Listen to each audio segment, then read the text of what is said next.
我失眠咯，瞓唔到覺咯，變化咗好多咯，可以瞓到覺咯。係啊，見到你哋兩個咧都好大嘅改善啦，無論係身體嘅狀況啦、身心嘅健康啦，都係完全係前後兩個樣嚟。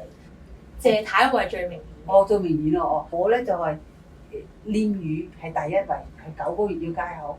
如果唔驗我就唔知咯。同埋蝦係第二個，係6個月我要戒咯。點解我哋就唔覺得我哋有高敏啊嘛？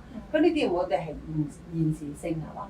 唔係即時性啊嘛。即時性即刻發作，但係你呢啲係你食完之後咧，你身體慢慢會變成有發炎或者有腫結痂，佢喺你身體發出嚟嘅，唔係即時，即係你唔覺唔知。